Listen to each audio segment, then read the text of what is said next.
Alright, so I'm here in round 1, and I lost the die roll, so I'm on the draw, I think. Join the game, chooses to play first. Okay, so being on the draw makes me happy about mulliganing, because I cannot keep one lander. I will keep a 2-lander at 6 cards because, you know, 1 more land I can play the Fiend Hunter, 2 more lands I can play the Solemn Simulacrum Room, which can get me to 5, which can get me to any number of 5 drops in my deck, which I have many of, and I do a land. Awesome. Now which one do I want to lead with? Why not? Of course, him leading with a mountain is kind of sad for me, because this is a slow hand, but whatever. Fiend Hunter's pretty fine against aggressive strategies, unless I guess like he could just lightning bolt it, which is not great. Okay, drawing lands is actually not the worst thing in the world, so pass it back, and I can play a turn 5 Wormcoil. That's fine. I don't want to play the Fiend Hunter without getting value out of it. There's no reason I need a 3-mana 1/3. Or just a 1/3. Like, if I'm not going to be spending 3 mana, it might as well be free. But there, okay. Cool. Goblin creatures have haste and attack each turn of Fable. Then I will Fiend Hunter that away.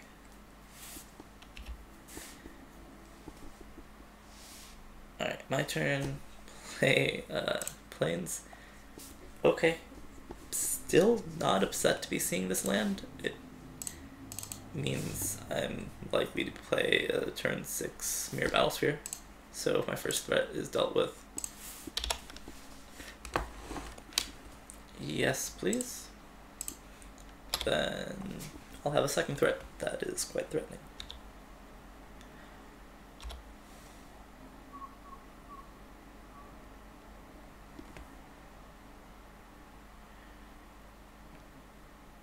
So that goblin does not have to attack each turn, unless he kills my Fiend Hunter pre-combat. But then I'm sure he'd be happy with attacking. Ah, there it is. No thank you. I would not like to pay the 2 red to copy it. That's such a strange card. Like, what? Wait, it's 3 damage to target creature or player, and that player or that creature's controller may pay 2 red. Like, it's so strange. It's Lightning Bolt with like some additional logic, and I don't know what to make of it. Okay, so here's Solemn. It's +1/+0 for each other attacking goblin. Yeah. So, yes please. I guess I'll take another island, considering I have 2 planes in my hand. Have I drawn only lands?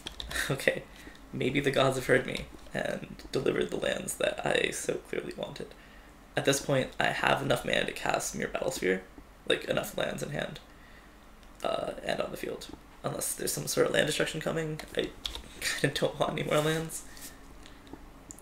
So, already pulled 5 lands off the top. Oh, there is the Lightning Strike.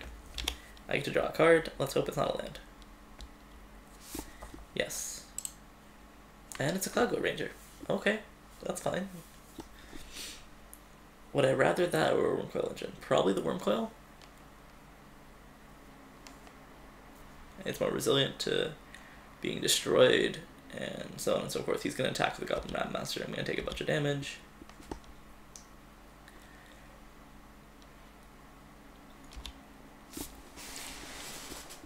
So I take 8 here, go to 9. Luckily the Wormcoil has lifelink, which is good against aggressive red strategies. Or just, you know, aggressive strategies.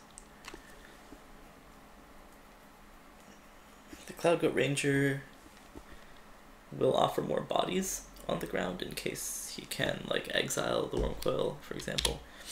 But in red-green there aren't really exile effects, there are destroy effects and damage effects. Okay. So land, Wormcoil. It's kind of nice that I drew lands up to the point where I no longer needed lands, and then stopped drawing lands. Well, it's a little early to say I've stopped drawing lands. But I've drawn 2 non-land spells, and both of them are pretty fine. So I'm pretty happy with how my draws have gone. This was like a pretty great mulligan to 6.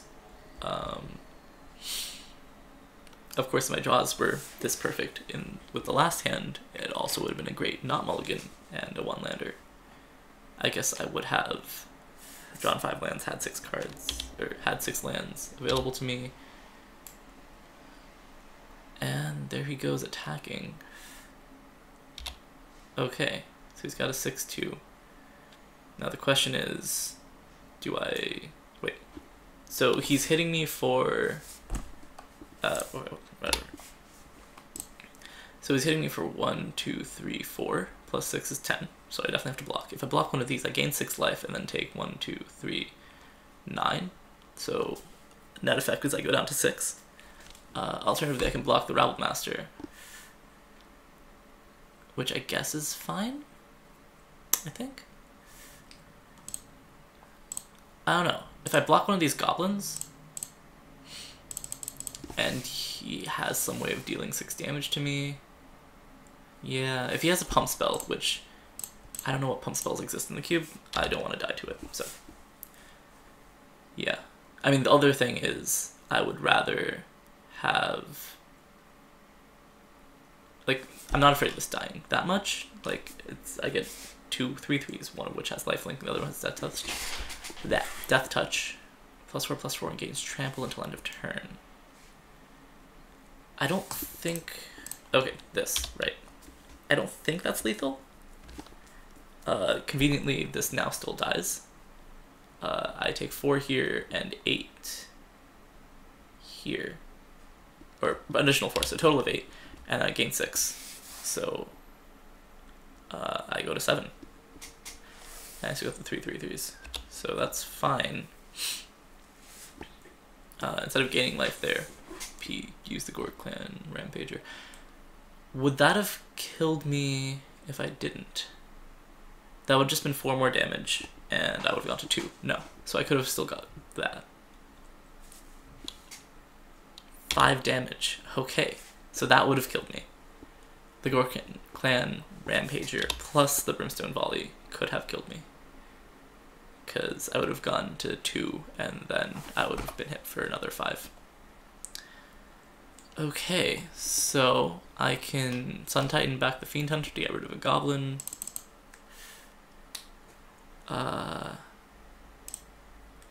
Yeah, I'm pretty content with how I'm going with this. I think I'll play the Mirror Battlesphere because it gives me more blockers in case something frightening happens. I'll attack with the 3/3 Worm because I want the life. And I don't really care about dealing damage, so I'm not attacking with the Death Toucher. The Sun Titan does give me 2 blockers. One of it's the 6/6 Vigilance. Vigilance. You know what? I wish I had Karmic Guide. That would be sweet. But I think I'm doing pretty well here, despite being at 5 life. Yeah. So I could play the Cloud Goat Ranger and Unexpectedly Absent a Goblin, or leave Unexpectedly Absent up for something. If I'm worried about dying, maybe that's better.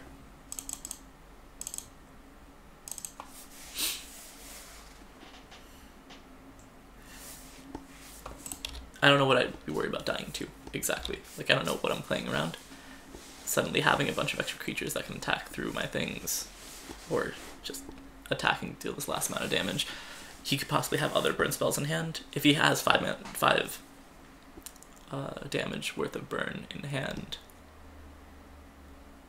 then I die regardless. I have no way of preventing that. Perforos God of the Forge. Okay. Okay, I can Unexpectedly Absent Perforos if he casts a creature or something that'll create a bunch of creatures or something.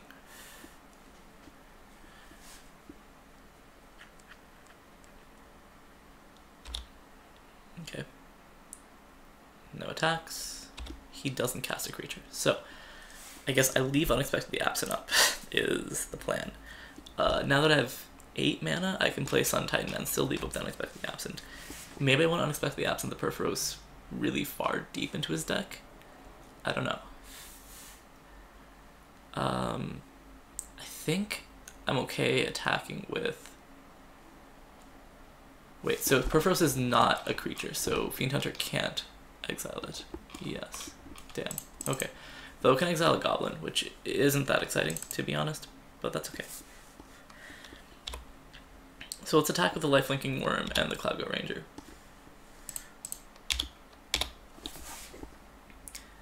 Cool. So I gain 3 and play a Sun Titan. Get back Fiend Hunter. Okay. Yes. Targeting a goblin. Okay. Yes. The goblin's gone forever. Not that it really matters.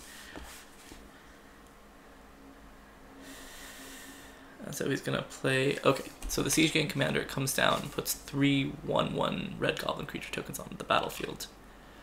So that would deal 6 damage to me, and then he'd be able to activate this next turn. So I should unexpectedly absent the Perforos now. X equals 0.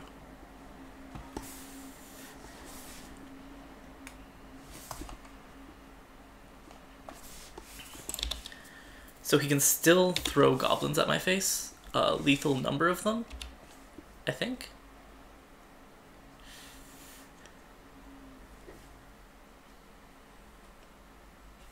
So what, this deals 2 damage every time, and he has 6 goblins, so he can deal 12 damage. Of course, I have lethal on the board, so if I attack with everything, he's gonna have to start blocking. And so we'll see if I can do the math to pull me out of this. Okay, so I definitely attack with a 3/3 worm. And so what if I attack with literally everything, for example? Then he blocks here, here, here, and here. Takes... Well, okay. He only needs to block enough to not die. So he blocks a 6/6.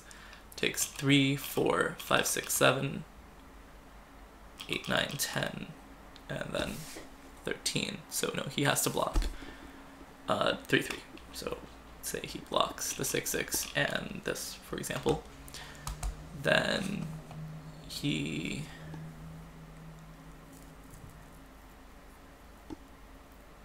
gets to... So I assume he blocks with goblins. How many times can he activate this? Only 3 times. Because he costs red mana. Maybe 4 times if he has a red source. So 4 times is actually not lethal. Interestingly enough. So maybe I'm not that worried. So go to attacks. Attack with this and this and this. And then activate that. Tap 3 and tap Kithkin. Okay. Sure. I win the game. Mox Diamond wouldn't have been that useful, but then with the planes, it would have been an extra blue or white source. Okay, so I'm playing against some aggressive red-green deck. Good thing I didn't let them have Boros Charm, or these Hellrider would have been super scary.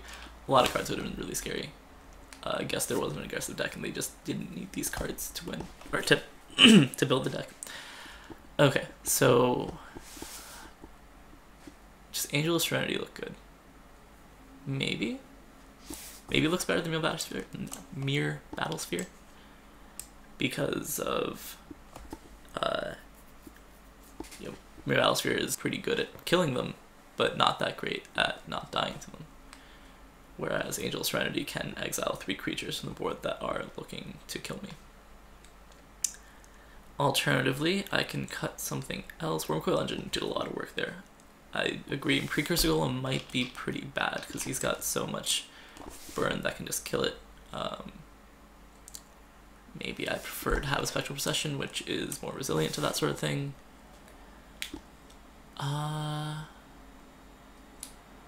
Old Man of the Sea is as long as it remains tapped, right? So if he kills it, that's fine.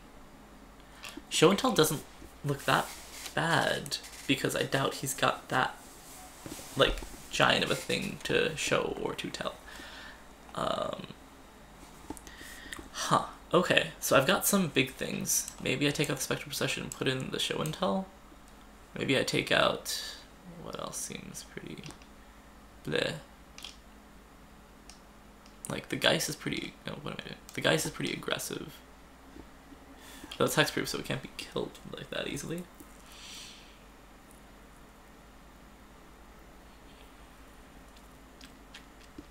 Maybe I just do this. Like, I'm fine with show and telling any of these out. This is a creature, artifact, or enchantment, or land. Okay, yeah, let's submit that. I don't know if show and tell's gonna be great in this deck, but oh, sweet. So this is a situation where I like having Mox Diamond. This ramps me into keeps some amount of mana pretty early. I could have unexpectedly absent up turn 1, though I can't imagine needing it. And sweet, I'm fine with drawing lands when I have a Mox Diamond. So let's play Plains. Let's play a Mox Diamond. Discarding an island and passing the turn. So I have both Oust and Unexpectedly Absent up. And next turn I can Phyrexian Metamorph something. None of these cards are really great to apply early pressure, so ramping into them isn't that great. But they're answers to early pressure from him, so ramping into those are just fine. And Dragon Fodder, okay. I'm really hoping I don't have to interact with these goblins in any meaningful way. Oh, okay. A turn 2 Monster Mentor is fine by me. I can play Phyrexian Metamorph and Metamorph the Monster Mentor and go crazy with that. Every second of the top I could choose. Okay, so I can gain 3 life off my own Oust, which could be very relevant. And there's a Brimstone Volley. He's not having any of that, which is, you know, fine, I guess. It allows the goblins to get through, but it's 3 damage or 5 damage. That didn't go to my face, which I'm pretty happy about. Okay, so here's another clone. Yeah, so a little sad I'm not doing much with my mana, but I play the Metamorph and morph a Mox Diamond, and then I have to sacrifice it because I already played a land. I'm okay.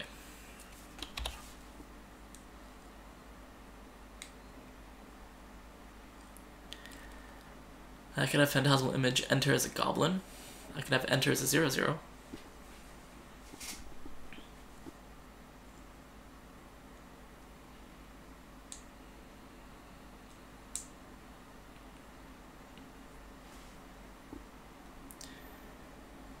Okay, there's a Master of the Wild Hunt.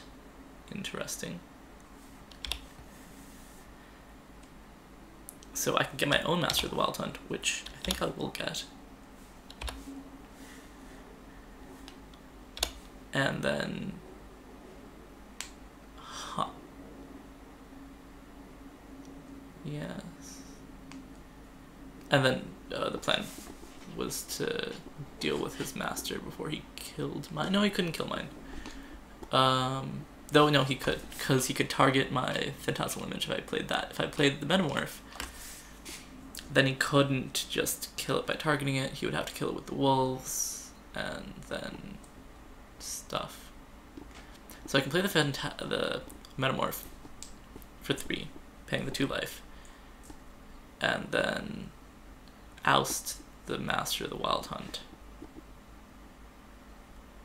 And he gets to draw it in a couple turns.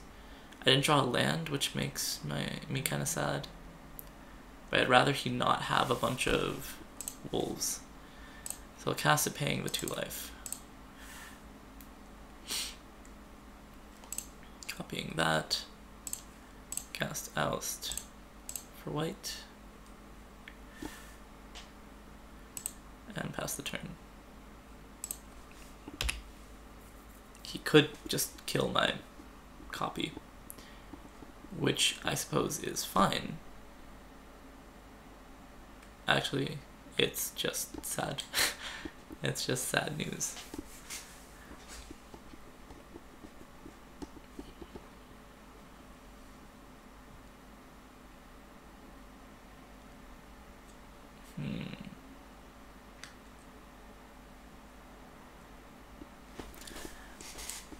I feel like the spells in my hand have been far less impactful. And Outpost Siege. What's the other thing do? Deals 1 damage to target creature or player. Whenever a creature you control leaves the battlefield. Does anyone ever use the dragons?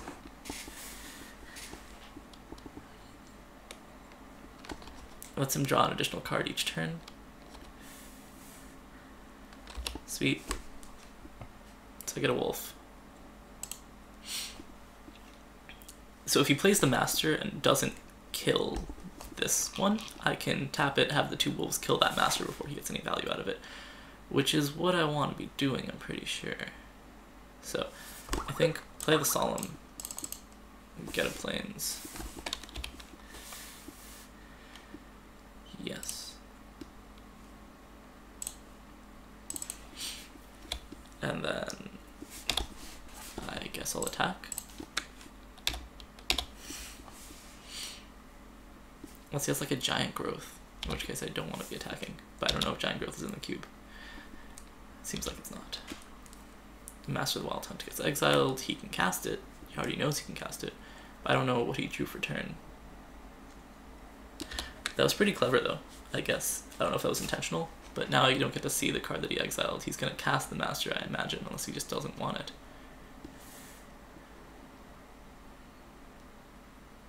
But either way, if he casts it, I can kill it next turn with the wolves. Okay. And if he didn't cast it, instead choosing to kill my Master of the Wild Hunt, I could tap, target that. What? Tap all and tap wolves. Oh, okay. It's not any number. Huh, okay. So I could dig through time. I have 5 mana here and 3 cards in my graveyard. I don't really need to do anything else. Huh. No, I think I'd rather play the Phantasmal Image. But I'll attack with Solemn first. Or will I? The Solemn is preventing 2 damage. Preventing 2 damage. Which I guess is... yeah. I'd rather not race here? No. I'm gonna Phantasmal Image the Master. Yes, I was just a little hopeful that he would double block, but he has no reason to double block. And I'll copy the current copy. And interestingly, it copies the artifact part of that, so always yield to this. It's an artifact creature, Master of the Wild Hunt, that has the additional ability that whenever it's the target of a spell or ability. So, for example, the Dragon's ability on the Outpost Siege would have worked to kill my Phantasmal Image, but a creature of his side would have to leave the battlefield first. And also, I imagine in the long run, he would get more value out of the cons. What got exiled? Outpost Siege, beginning of your upkeep. Exile the top card of your library until end of turn. It did not say what got exiled? A Tarmogoyf. Huh. Okay. I think that's what got exiled here. He can cast it and probably have enough mana for other things too. Did I yield until end of turn? I don't think so. If I did, I guess that's a little sad if I want to unexpectedly absent something.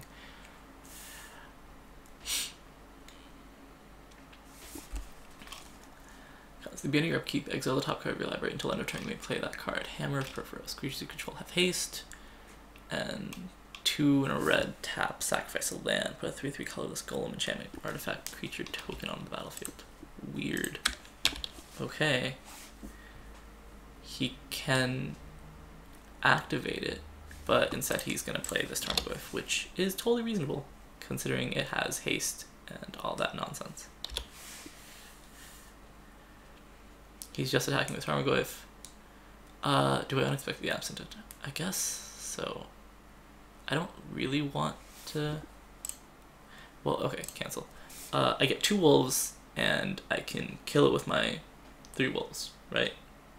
Yeah, and he can only kill 2 of my wolves. Yeah.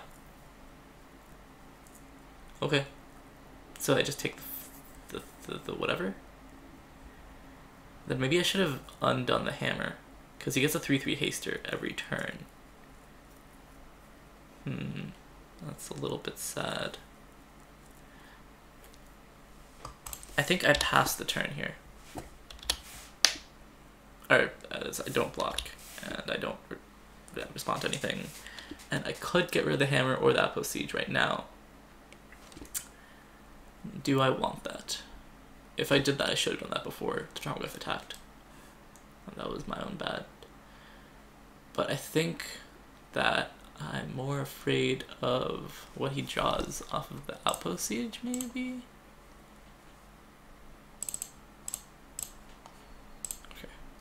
Okay, access 2.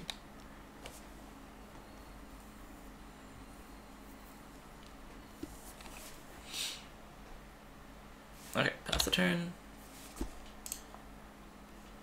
Always yield to that. And that. Okay, so I've got some wolves and a Wormcoil Engine. Awesome. So tap, kill that. Okay.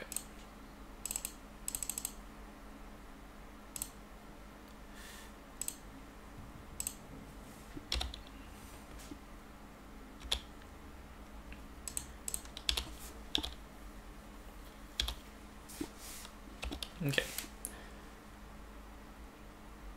So, are there spells he can have that can kill me because I only have 1 blocker? Yeah, it's possible. I probably should have left up the Solemn.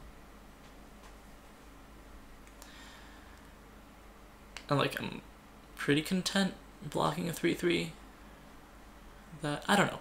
If he kills the Wormcoil Engine, I can still block the other 2 things because I doubt he has a way of killing the Wormcoil Engine that doesn't, or like getting rid of the Wormcoil Engine that doesn't kill it. Yeah. It's possible he has some way of dealing a bunch of damage to me. Ah, he's got his own Titan. Wormcoil Engine isn't technically a Titan, but it's like strong like one. He gets some lands. It's not that frightening, to be quite honest. And I get to kill it with my wolves.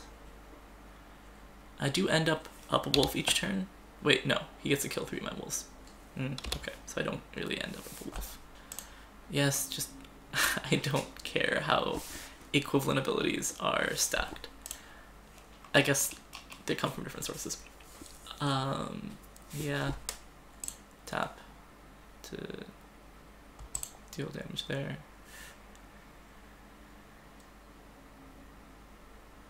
Wait, what? Wait, what? That creature deals damage equal to its power divided as its controller chooses among any number of those wolves. He dealt 6 damage to 1 wolf. Okay. I assume that's not what he intended to do, or didn't realize that there was an option to do that, but... Sweet, okay, I won the game. Match. Alright, so I don't think this deck is amazing, but his aggressive red deck was not fast enough to deal with me having some amount of lifelink creatures, which I guess, like, can happen sometimes. Still, he had a sweet deck, and I could have easily gone the other way. But that was round 1, and I will be back to play round 2 briefly. See you then.